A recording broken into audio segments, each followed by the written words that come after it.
Bismillahirrahmanirrahim. Assalamualaikum warahmatullahi wabarakatuh. Yang dikasihi Tuan Imam, yang dihormati ahli-ahli jawatan kuasa masjid, pimpinan masyarakat setempat, muslimin muslimat, hadirin hadirat yang dimuliakan Allah Subhanahu wa taala sekalian. Innal hamdalillah nahmaduhu wa nasta'inuhu wa nastaghfiruh wa na'udzu billahi min shururi anfusina wa min sayyiati a'malina. Man yahdihillahu fala mudilla lahu wa man yudlil fala hadiya lahu. Asyhadu an la ilaha illallah wahdahu la syarika lahu wa asyhadu anna Muhammadan abduhu wa rasuluh. Allahumma salli wa sallim ala nabiyyina Muhammad wa ala alihi wa ashabihi wa man tabi'ahum bi ihsanin ila yaumiddin. Amma ba'd. Fa inna asdaqal hadis kitab Allah wa khairal hadi hadi Muhammadin sallallahu alaihi wasallam wa syarrul umuri muhdatsatuha wa kullu muhdatsatin bid'ah wa kullu bid'atin dhalalah wa kullu dhalalatin finnar atau kama qala Rasulullah sallallahu alaihi wasallam. Allahumma faqihna fid din wa 'allimna ta'wil. Usikum bi taqwallah faqad fazal muttaqun. Alhamdulillah, bersyukur kita kehadrat Allah Subhanahu wa taala kerana dengan limpah kurnia dan izinnya kita dapat berkumpul pada malam ini untuk sama-sama kita menjayakan satu program yang disusun untuk minggu yang kelima di Masjid Al-Ghufran Batu Dua Lama ini. Mudah-mudahan Allah Subhanahu wa taala akan senantiasa menganugerahkan kebaikan dan kebajikan kepada kita serta memberikan petunjuk dan terbaik kepada kita dalam membentuk perjalanan yang lurus menuju kepada Allah Subhanahu wa taala, berlandaskan kepada Al-Quran dan juga As-Sunnah yang ditinggalkan oleh junjungan besar baginda Nabi kita Muhammad sallallahu alaihi wasallam, yang mana nabinya telah pun memberikan satu jaminan kepada kita selagi mana kita berpegang teguh dengan Al-Quran dan juga As-Sunnah ini, kita tidak akan sesat untuk selama-lamanya. Dan tidak ada perkataan yang lebih baik, tidak ada jaminan yang lebih baik melainkan jaminan yang diberikan oleh junjungan besar baginda Nabi kita Muhammad sallallahu alaihi wasallam. Hadirin hadirat yang dimuliakan Allah, bersempena dengan kedatangan Muharram, tahun baru Hijrah 1445 Hijriah ini, maka pada malam ini sebagai perkongsian dalam pertemuan kita pada malam ni, kita memilih satu tajuk, iaitu tahun baru Hijrah dan cabaran ke atas kita dalam menyempurnakan salat mengikut baginda Nabi kita Muhammad sallallahu alaihi wasallam. Tahun baru Hijrah yang sedang kita sambut pada bulan ini, kita melancarkan satu bentuk ajakan dan juga dakwah kepada muslimin dan muslimat untuk sama-sama kita memperbaiki salat kita kepada Allah Subhanahu wa taala, untuk sama-sama kita menyempurnakan salat kita mengikut apa yang diajarkan oleh baginda Nabi kita Muhammad sallallahu alaihi wasallam daripada awal permulaan sehingga selesai, sehingga apa yang ditinggalkan oleh baginda Nabi kita Muhammad sallallahu alaihi wasallam daripada wirid baginda sallallahu alaihi wasallam selepas daripada salat. Dan salat adalah merupakan perkara yang pertama yang akan ditanya oleh Allah Subhanahu wa taala di hari akhirat. Dan dengan sebab yang demikian, kita memilih tajuk kesempurnaan salat mengikut cara baginda Nabi kita Muhammad sallallahu alaihi wasallam untuk kita bahaskan dalam pertemuan kita pada malam ini, insya-Allah, dengan keizinan daripada Allah Subhanahu wa taala, kekuatan hidayah petunjuk yang disampaikan oleh Allah melalui nabinya Muhammad sallallahu alaihi wasallam.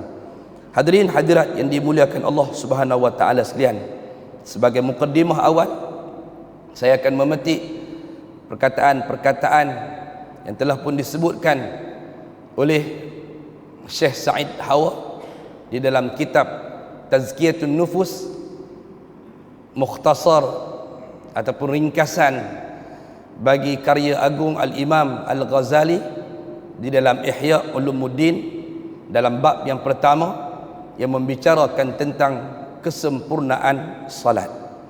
Bismillahirrahmanirrahim. Salat adalah sarana terbesar dalam tazkiyatun nafs. Salat adalah merupakan sarana yang terbesar, jalan yang paling lurus, jalan yang paling baik dalam menempuh penyucian jiwa menuju kepada Allah Subhanahu wa taala. Dan pada waktu yang sama, salat juga merupakan bukti dan juga ukuran dalam tazkiyah. Jika kita berada di dalam apa jua aliran ataupun manhaj ataupun disiplin ilmu, maka salat adalah merupakan perkara yang perlu untuk kita perhatikan demi memastikan perjalanan penyucian jiwa kita di sisi Allah Subhanahu wa taala itu berada pada satu landasan yang terbaik, landasan yang lurus, manhaj yang ditinggalkan oleh baginda Nabi kita Muhammad sallallahu alaihi wasallam dalam penyucian jiwa ialah memastikan kesempurnaan salat. Maka kita mengajak muslimin dan muslimat untuk memerhatikan salat, untuk memperbaiki salat, untuk senantiasa memastikan apa yang dikerjakan di dalam salat daripada perbuatan, daripada sudut akwal, bacaan yang dia baca adalah mengikut perkara yang telah dianjurkan oleh baginda Nabi-Nya Muhammad sallallahu alaihi wasallam. Ianya juga merupakan sarana dan sekaligus merupakan tujuan penciptaan Allah Subhanahu wa taala ke atas manusia untuk membimbing dan mengajak manusia untuk menilai manusia sejauh mana mereka mampu untuk tunduk dan patuh kepada Allah Subhanahu wa taala. Di dalam ayatnya yang disebutkan, wa ma khalaqtul jinna wal insa illa liya'budun, tidak kami jadikan jin dan juga manusia melainkan semata-mata untuk beribadah kepada kami, dan tujuan ibadah itu adalah untuk litaqarrub ila Allah Subhanahu wa taala ataupun ay lita'arafuna ila Allah Subhanahu wa taala, sebagaimana kata Imam Abdullah ibn Abbas, yaitu untuk mendekatkan diri kepada Allah dan juga untuk mengenal Allah Subhanahu wa taala melalui jalan ibadah. Dan tidak ada ibadah yang lebih sempurna yang diterima oleh Allah Subhanahu wa taala melainkan ibadah yang telah dianjurkan dan yang telah ditinggalkan oleh junjungan besar Nabi-Nya Muhammad sallallahu alaihi wasallam. Ibadah tidak boleh direka, ibadah tidak boleh dicipta, ibadah tidak boleh ikut suka hati kita, ibadah tidak boleh ikut mana-mana tok guru. Ibadah adalah mengikut tok guru yang mengajarkan ibadah sebagaimana ibadah yang dianjurkan, yang ditinggalkan oleh junjungan Nabi-Nya Muhammad sallallahu alaihi wasallam. Ianya akan mempertajamkan ibadah-ibadah yang lain dengan menyempurnakan salat mengikut ajaran baginda Nabi Muhammad sallallahu alaihi wasallam, maka ianya akan mempertajamkan ibadah-ibadah yang lain. Ibadah-ibadah yang lain akan ikut turut menjadi sempurna dengan sempurnanya salat yang kita kerjakan mengikut ajaran baginda Nabi-Nya Muhammad sallallahu alaihi wasallam.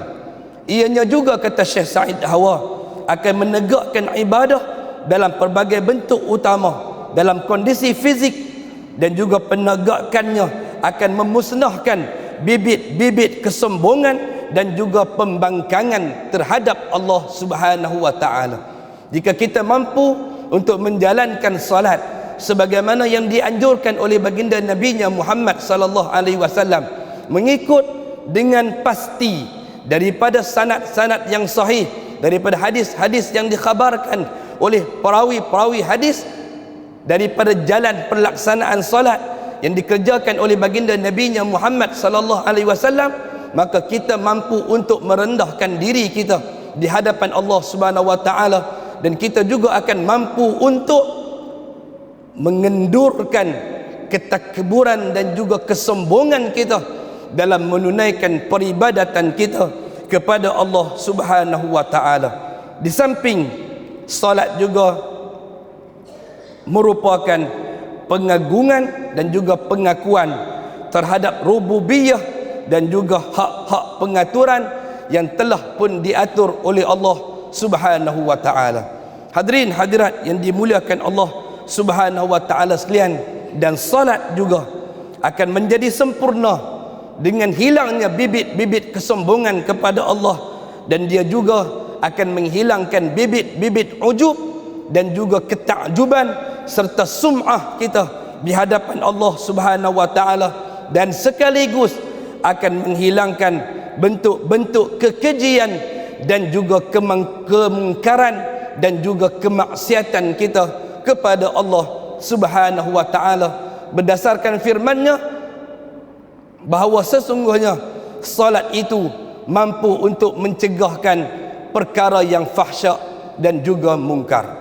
Hadirin hadirat yang dimuliakan Allah Subhanahu wa taala, sebagaimana Allah merakamkannya di dalam surah Al-Ankabut pada ayat yang ke-29, untuk sama-sama kita memastikan salat yang kita kerjakan itu akhirnya mampu mendekatkan diri kita kepada Allah, mampu mendatangkan redha Allah Subhanahu wa taala, mampu mendatangkan redha baginda Rasulnya Muhammad sallallahu alaihi wasallam, menghilangkan kebongkakan, menghilangkan kesombongan, menghilangkan ujub, menghilangkan takabur, menghilangkan segala sesuatu yang kita rasakan ianya betul walaupun ianya tidak pernah diajarkan oleh baginda Nabinya Muhammad sallallahu alaihi wasallam. Hadirin hadirat yang dimuliakan Allah Subhanahu wa taala sekalian, salat adalah merupakan satu perkara yang agung yang kita sering dengar dalam ceramah Isra' dan juga Mi'raj. Satu-satunya ibadah yang mana Allah Subhanahu wa taala perintahkan kepada junjungan besar Nabinya Muhammad sallallahu alaihi wasallam untuk diangkat baginda ke langit dan bertemu dengan Allah Subhanahu wa taala dan menerima perintah salat. Lain-lain ibadah Allah Subhanahu wa taala hanya mengirimkannya melalui malaikatnya Jibril alaihi salam untuk diberikan kepada nabinya Muhammad sallallahu alaihi wasallam.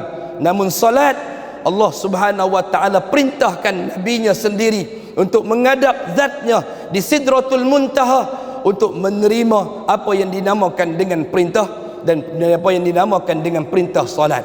Ia merupakan satu penyanjungan dan merupakan satu keagungan dan juga pujian Allah Subhanahu wa taala ke atas baginda Rasulnya Muhammad sallallahu alaihi wasallam. Jadi perkara berkaitan dengan salat dia bukan perkara main-main. Perkara berkaitan dengan salat bukan perkara yang kita boleh buat ikut suka kita. Perkara yang boleh kita reka-reka dan juga tambah daripada awal perbuatan sebelum mengerjakan salat dan juga perbuatan daripada selepas mengerjakan salat, melainkan ianya hanya didasarkan oleh hadis-hadis yang disampaikan oleh baginda Rasulnya Muhammad sallallahu alaihi wasallam.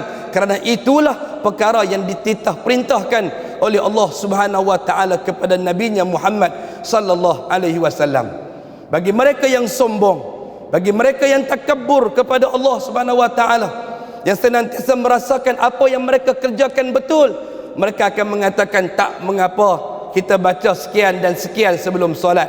Bagi mereka yang sombong kepada Allah, dia akan mengatakan tidak mengapa kita membacakan ini dan itu selepas daripada solat, walaupun ianya tidak ada di dalam hadis-hadis baginda sallallahu alaihi wasallam. Ini solat yang diperintahkan oleh Allah Subhanahu wa taala. Nabinya Muhammad sallallahu alaihi wasallam sahaja yang tahu apa yang perlu dilakukan sebelum masuk ke dalam solat, dan nabinya Muhammad sallallahu alaihi wasallam saja yang tahu apa yang boleh dibaca, apa yang perlu dibaca selepas daripada perbuatan menunaikan solat kepada Allah Subhanahu wa taala.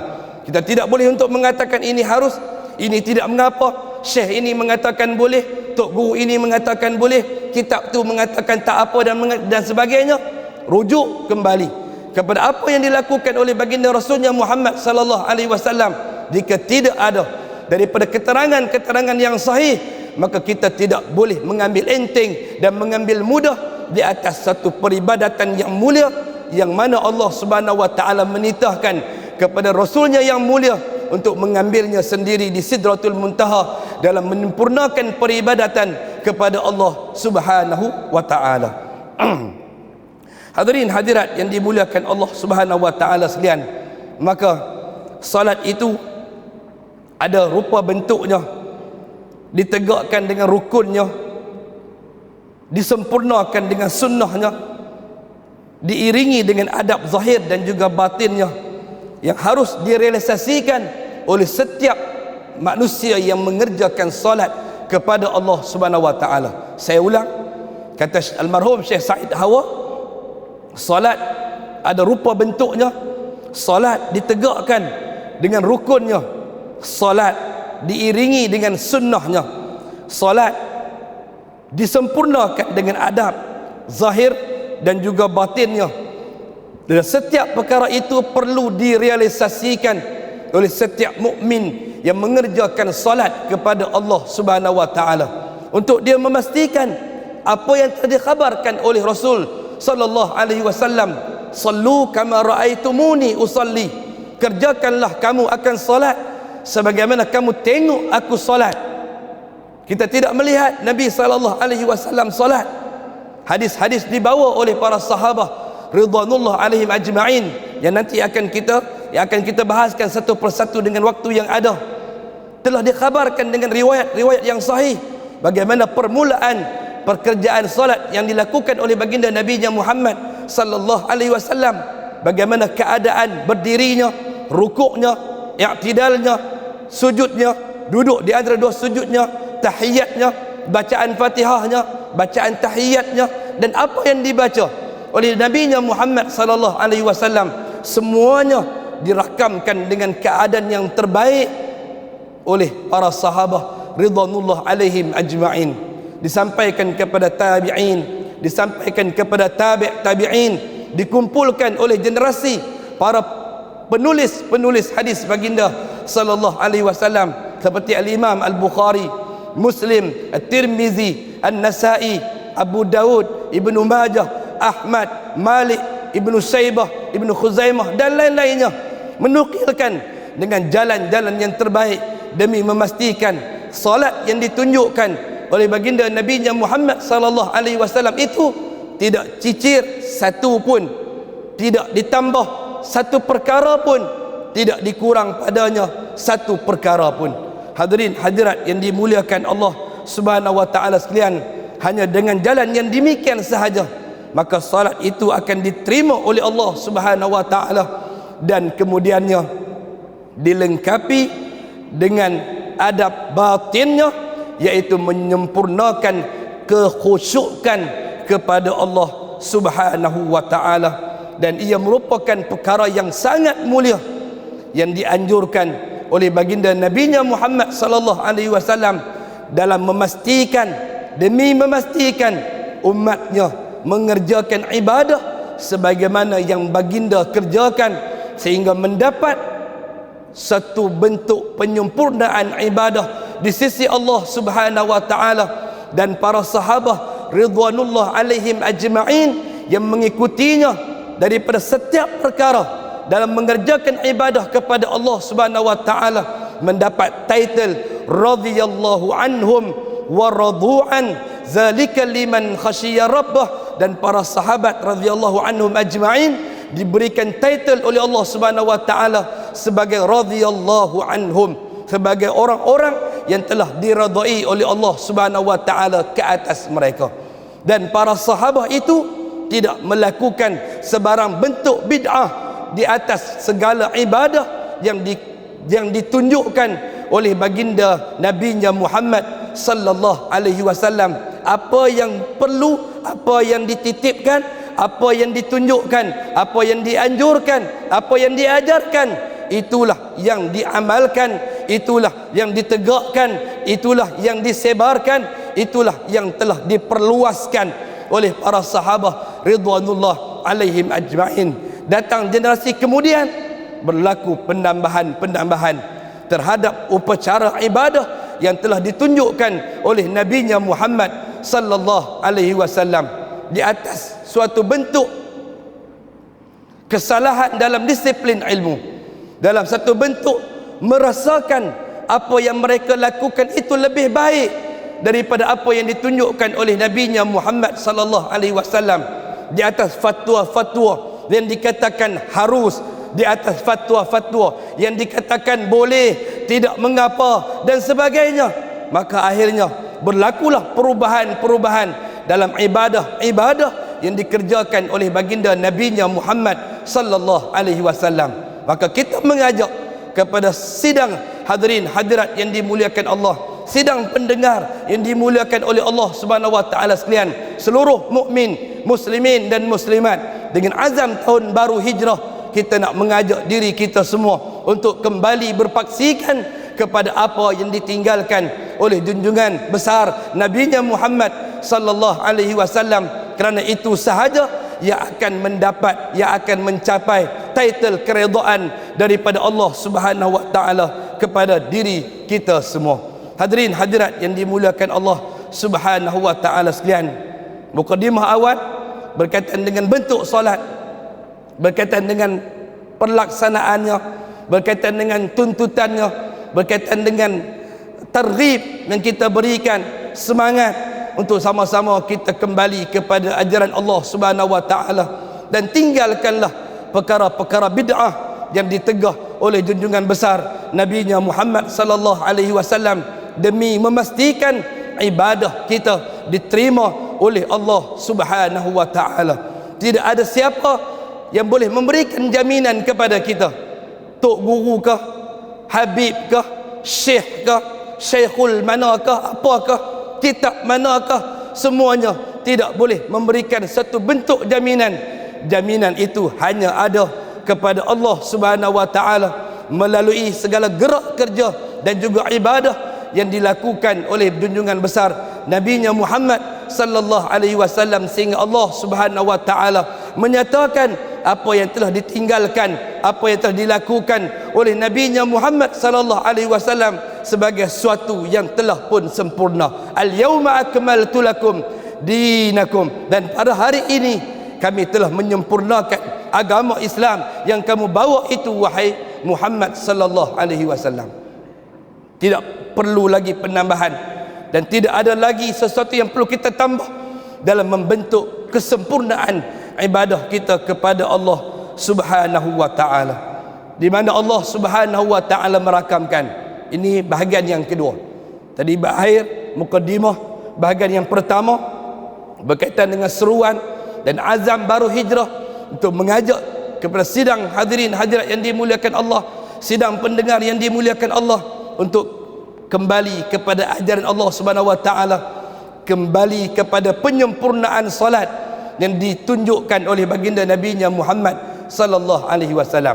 Bahagian yang kedua, kita akan memasuki fasal yang akan membicarakan berkaitan dengan kenapa kita perlu mengikut ajaran Nabi sallallahu alaihi wasallam. Tadi kita sebut bahawa Nabi memerintahkan kepada kita untuk menunaikan salat dalam rupa bentuk yang dia kerjakan.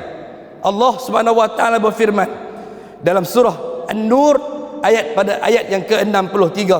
A'udzubillahi minasyaitonirrajim. Di penghujungnya An-Nur, panjang ayatnya, di penghujungnya Allah Subhanahu wa taala berfirman, "Falyahzaril ladzina yukhalifuna an amrihi an tusibahum fitnah aw yusibahum azabun alim." An-Nur ayat 63, untuk jadikan sebagai satu ayat untuk menjentik jantung hati kita, untuk memberikan rasa keinsafan kepada kita. Ayat yang difirmankan oleh Allah, ayat yang juga disebutkan, yang dibacakan oleh Imam Malik ibn Anas kepada salah seorang pelaku bid'ah yang ingin melakukan bid'ah untuk bermiqat di hadapan makam baginda Nabi kita Muhammad sallallahu alaihi wasallam di Masjidin Nabawi, sedangkan miqat yang diajarkan oleh baginda Nabi-Nya Muhammad sallallahu alaihi wasallam untuk ahli Madinah ialah di Zulhulaifah, di Bir Ali. Sahabat ni dia nak solat di Masjid Nabawi, dia nak miqat di hadapan makam. Ayat ini juga dipetik oleh Imam Malik ibn Anas. Imam Darul Hijrah, beliau juga membacakan ayat ini dengan mengatakan falyahzaril ladzina yukhalifu an amrihi, falyahzaril ladzina yukhalifuna an amrihi an tusibahum fitnah au yusibahum azabun alim. Maka hendaklah bagi orang-orang yang menyalahi perintah Rasul.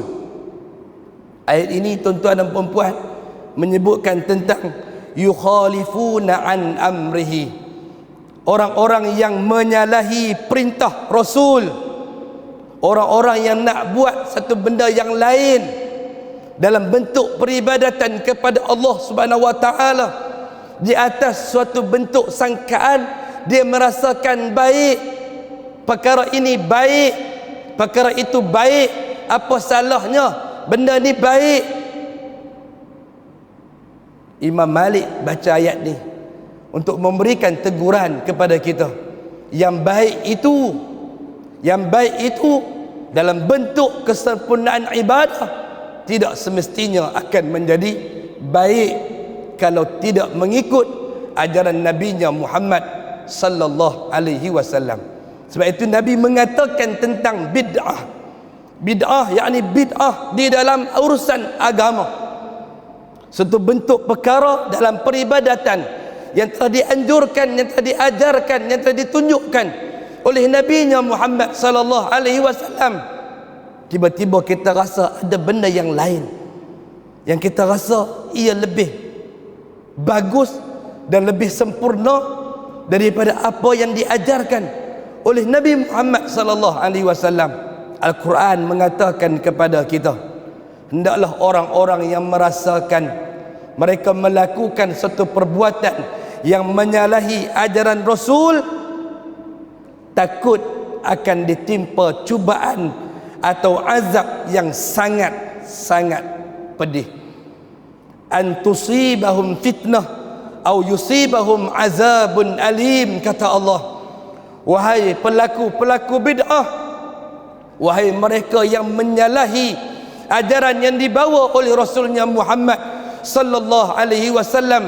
An-Nur 63, Allah kata kepada kita, was-was, hati-hati, hati-hati bagi mereka yang menyalahi perintah Rasul. Akan ada detikkan rasa takut dalam diri mereka, akan mereka ditimpa cubaan atau ditimpa azab yang pedih di sisi Allah Subhanahu wa taala. Pelaku bid'ah ini mengatakan kepada Imam Malik, apa salahnya? Apa salahnya aku nak bermiqat di Masjidin Nabawi? Apa salahnya aku nak bermiqat di dalam Raudhah? Apa salahnya aku nak bermiqat di hadapan makam Nabi sallallahu alaihi wasallam? Apa salahnya? Bukankah ini baik? Di Bir Ali tidak ada apa pada ketika itu. Ya, ada mungkin pokok tamar sebagai penanda, yang mungkin ada ketulan batu sebagai penanda. Tidak ada masjid besar seperti hari ini. Dia kata kepada Imam Malik, apa salahnya? Bukankah ini lebih baik? Kata Imam Malik, apa salahnya? Kamu katakan apa salahnya? Salahnya ialah, kata Imam Malik, bila kamu merasakan perkara yang kamu lakukan itu lebih baik daripada apa yang telah ditunjukkan oleh Nabi Muhammad sallallahu alaihi wasallam. Apa yang kamu rasakan, yang kamu nak buat itu adalah lebih sempurna daripada ajaran yang telah ditunjukkan oleh Nabi Muhammad sallallahu alaihi wasallam. Maka disitulah adanya kesalahan, disitulah salahnya, kata Imam Malik ibn Anas rahimahullahu ta'ala.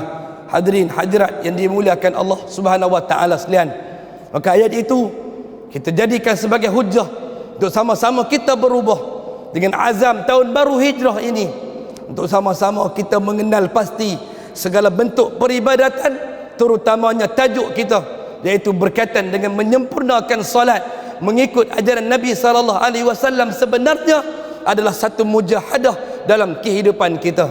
Orang yang tidak bermujahadah orang yang tidak mampu untuk merendahkan hati, orang yang tidak boleh menanggalkan pakaian ketakburan dan juga kesombongan.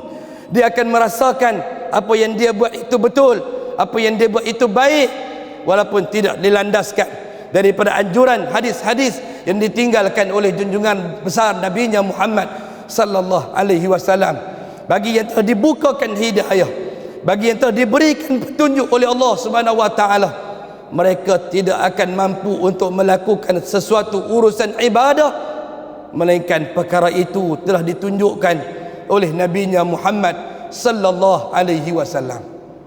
Kerana mereka tidak akan pernah tenang, mereka tidak akan pernah berpuas hati, mereka akan senantiasa ditanamkan perasaan takut atas diri mereka jika mereka diuji dengan fitnah dan juga cubaan, dan mereka takut dengan peringatan An-Nur 63. Pasti kata Allah Subhanahu wa taala, mereka akan diuji dengan azab yang sangat pedih.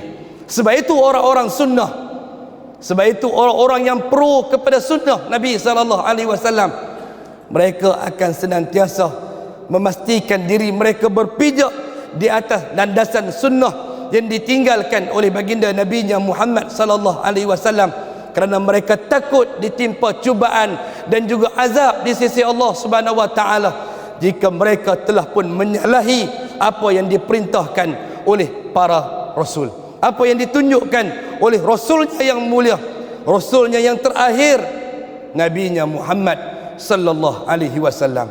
Hadirin hadirat yang dimuliakan Allah, bahagian pertama dalam fasal yang kedua. Yang ketiga yang akan saya sentuh di sini ialah dalam memastikan peribadatan yang sempurna, dalam mengambil tanggungjawab untuk ada sesuatu yang ingin kita perbaharui sempena azam tahun baru Hijrah 1445 Hijrah ini ialah kita nak solat yang kita kerjakan, solat yang kita kempen tadi untuk ikut apa yang ditunjukkan oleh Nabi-Nya Muhammad sallallahu alaihi wasallam. Solat itu didirikan di masjid yang diasaskan padanya di atas jalan takwa dan juga di atas jalan penyatu paduan ke atas ummah secara keseluruhannya, tanpa mengira aliran, tanpa mengira pengaruh, tanpa pemujaan tokoh, tanpa ketaksuban ke atas seseorang syekh, tanpa ada padanya sesuatu yang akan memberikan kepentingan-kepentingan, baik kepentingan individu ataupun kepentingan politik. Ini yang pasal ketiga yang perlu kita tanamkan dalam diri kita. Solat kita kerjakan di masjid yang diasaskan dengan jalan takwa. Kenapa Ustaz pilih untuk bahaskan hal ini? Kerana di sana dalam surah At-Taubah ayat 107 sehingga 110 Allah merakamkan tentang kisah Masjid Dirar, masjid yang diasaskan untuk menyaingi Masjid Quba, masjid yang diasaskan untuk berlawan dengan satu masjid yang lain, masjid yang kononnya nak menunjukkan mereka juga ingin mendapatkan redha daripada Allah Subhanahu wa taala. Mereka menjemput Nabi Muhammad sallallahu alaihi wasallam untuk solat di masjid tersebut, dan Nabi sallallahu alaihi wasallam dalam keadaan kesibukan dalam persiapan untuk menuju ke medan Tabuk, Nabi menangguhkan untuk hadir menerima jemputan untuk solat di masjid tersebut, sehingga akhirnya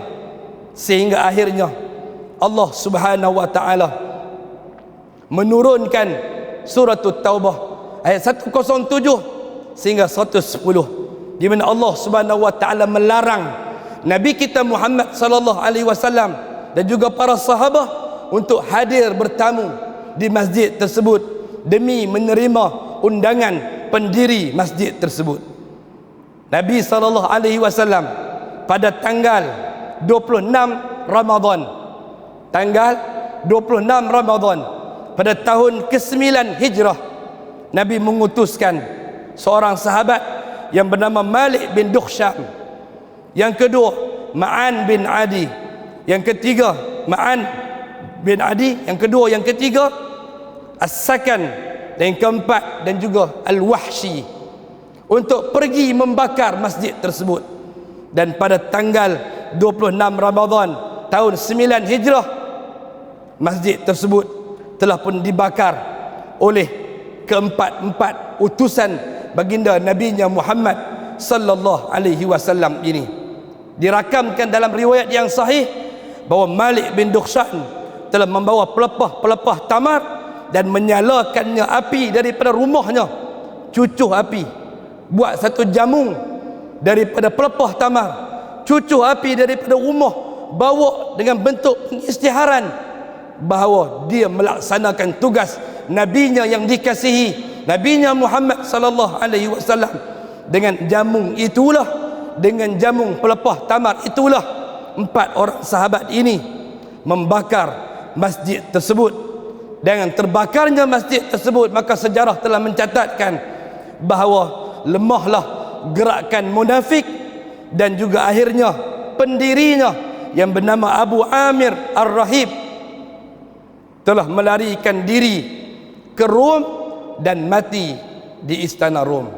Hadirin hadirat yang dimuliakan Allah Subhanahu wa taala sekalian, Masjid Dirar, tempat-tempat ibadah yang dikerjakan atas tujuan kononnya mengharapkan redha Allah, dalam bentuk menyalahi tempat-tempat ibadah, yakni masjid-masjid yang telah digazetkan oleh pihak autoriti agama di seluruh dunia, maka ia bukan merupakan satu masjid, bukan satu tempat ibadah yang baik untuk dilaksanakan ibadah dalam mengharapkan redha daripada Allah Subhanahu wa taala.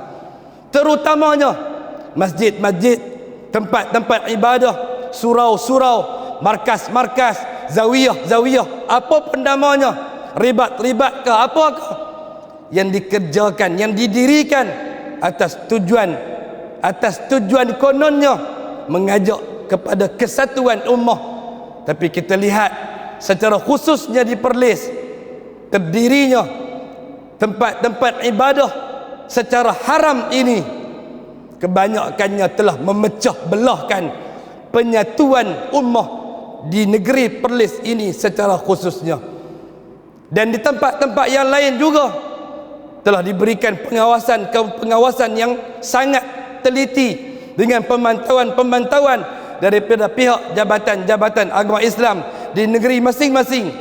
Khususnya di Selangor, kita tengok JAIS memang berperanan untuk memastikan setiap masjid dan surau yang didirikan mendapat permit, mendapat keizinan dalam bentuk menjalankan ibadah kepada Allah Subhanahu wa taala, daripada solatnya, daripada kuliah-kuliah yang dianjurkan, demi memastikan setiap tempat ibadah yang dikerjakan itu bukan di atas kepentingan individu, bukan di atas kepentingan pribadi, bukan di atas kepentingan parti-parti politik tertentu.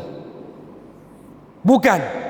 Masjid, kita datang masjid yang diasaskan dengan jalan takwa, yang digazetkan oleh jabatan-jabatan agama Islam negeri, mengajak manusia bersatu padu di atas jalan Allah Subhanahu wa taala. Bukan untuk pro kepada mana-mana parti politik. Tidak. Tuan-tuan bayangkan apa yang berlaku, apa yang akan berlaku jika semua parti politik ada surau masing-masing, jika semua parti politik ada tempat ibadahnya masing-masing, dan semuanya berdiri di atas satu undang-undang, iaitu ia adalah milik premis parti politik dan tidak ada orang lain yang boleh mengganggu gugat kestabilan institusi, tempat di mana tempat tersebut, surau tersebut, markas tersebut didirikan di atas dasar parti politik. Apa yang akan berlaku kepada Islam? Apa yang akan berlaku kepada seluruh ummah jika setiap parti politik ada tempat ibadahnya masing-masing? Apa yang akan berlaku kepada masjid-masjid kita? Maka kita mendapati bahawa masjid-masjid akan berlaku lengang, masjid-masjid akan sunyi. Hanya ada 1-2 saf sebagai contoh, 3 saf tu pun dah kira ramai bagi yang mengerjakan ibadah kepada Allah. Yang lain pergi mana? Kita buat contoh tadi.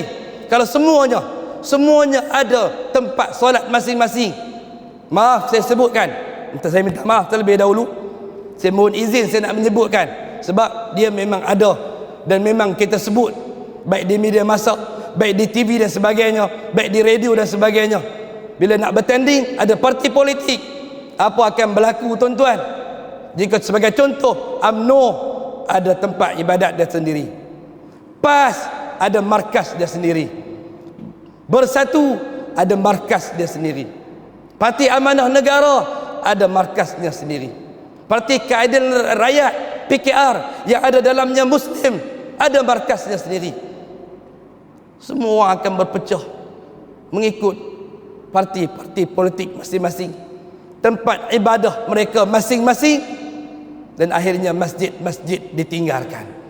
Ini yang kita sebutkan tadi sebagai tempat dirar yang pernah dirakamkan oleh Allah Subhanahu wa taala.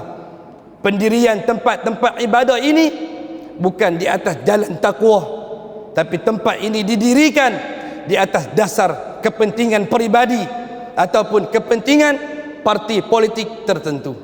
Jika ia dibiarkan, rosak dan musnah umat tuan-tuan, daripada penyatu paduan untuk mengajak ke atas jalan takwa menuju kepada Allah Subhanahu wa taala. Golongan-golongan ini akan datang ke masjid hanya kerana untuk solat Jumaat saja. Raya pun tak main tuan-tuan. Raya pun mereka raya di tempat markas mereka masing-masing. Tarawih pun tak datang ke masjid. Tarawih pun mereka akan solat di markas mereka sendiri. Dan mereka tidak boleh diganggu. Mereka ada undang-undang yang telah pun ditetapkan oleh Perlembagaan Kerajaan Malaysia di bawah Akta Penubuhan Parti-parti Politik, di bawah ROS, bahawa setiap premis itu boleh menggerakkan gerak kerja dan sebagainya. Namun yang aneh yang kita faham dalam gerakan parti politik, markas-markas ini, pejabat-pejabat ini, dewan-dewan ini hanya dibenarkan untuk melakukan aktiviti politik, tapi hari ini telah pun disalahgunakan sehingga markas-markas ini dijadikan sebagai tempat peribadatan kepada Allah Subhanahu wa taala. Mereka mengerjakan solat 5 waktu di surau dan di markas mereka.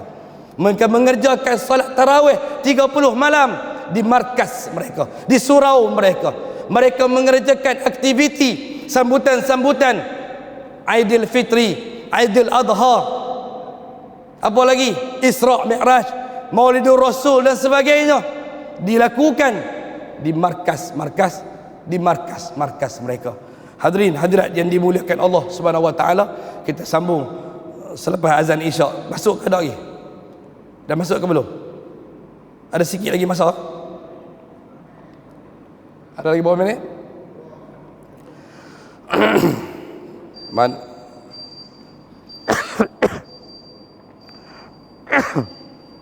Ada lagi 45 saat. Hadirin hadirat yang dimuliakan Allah Subhanahu wa taala sekalian. Oh, okey, masuk dah. Kita sambung selepas azan Isyak. Hadirin hadirat yang dimuliakan Allah Subhanahu wa taala sekalian. Itu gambaran yang kita bawakan. Dan kita sendiri boleh fikirkan apa terjadi jika itu berlaku. Dan jika tidak ada undang-undang yang boleh diambil demi memastikan, demi mengajak manusia untuk berhimpun di rumah-rumah Allah Subhanahu wa taala, di masjid-masjid yang telah digazetkan untuk menjadi tempat peribadatan kepada Allah Subhanahu wa taala. Akan rosaklah institusi masjid, sedangkan masjid adalah rumah Allah Subhanahu wa taala yang utama, dan dia lebih utama daripada tempat-tempat peribadatan yang kita dirikan di atas kepentingan individu, di atas kepentingan parti-parti politik yang tertentu. Hadirin hadirat yang dimuliakan Allah Subhanahu wa taala sekalian, Allah Subhanahu wa taala menyebutkan, saya nak sebut satu ayat sahaja. Malam ni tak ada masuk lagi. Kita tak ada masuk lagi kepada hadis yang membicarakan tentang perjalanan awal Nabi sallallahu alaihi wasallam melaksanakan solat. Saya minta maaf, tajuk ni memang luas dan panjang, dan kita perlukan 1, 2, 3 slot lagi insya-Allah. Jika ada Sabtu yang kelima pada bulan-bulan yang lain, saya sendiri yang cuk, tak perlu tunggu masjid cuk, saya cuk dulu, saya lock dulu Sabtu yang kelima. Jika ada, saya nak minta laluan dulu untuk saya habiskan perbincangan bab ini insya-Allah. Lepas tu kalau masjid tak mau sambung pun tak apa, boleh cari orang lain pula kan. Tapi saya nak minta berhabis slot ini dahulu kan. Slot ini dulu untuk Sabtu yang kelima pada bulan-bulan yang lain insya-Allah, jika ada rezeki pertemuan kita bersama. Saya memetik ayat yang saya sebutkan tadi dalam surah At-Taubah. Allah Subhanahu wa taala berfirman ayat 107. A'udzubillahi minasyaitonirrajim.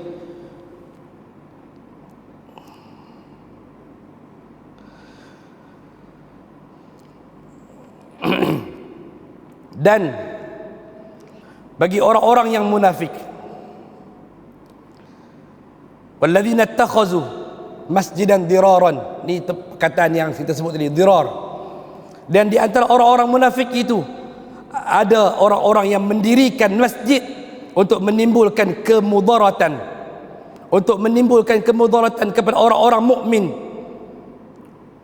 untuk kekafiran, untuk memecah belahkan antara orang-orang mukmin, serta tempat berkumpul orang-orang yang memerangi Allah dan Rasulnya sejak dahulu lagi.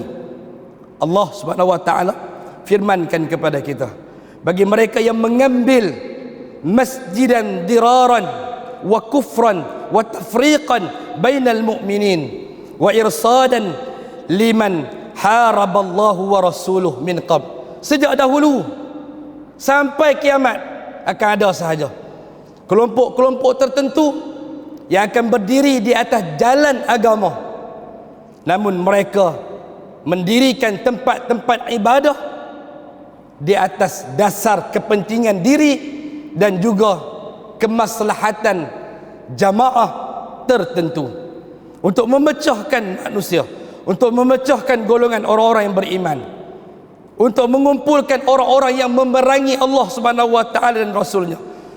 Mereka telah pun bersumpah, mereka telah mengatakan, kami tidak mengkehendaki melainkan kebaikan.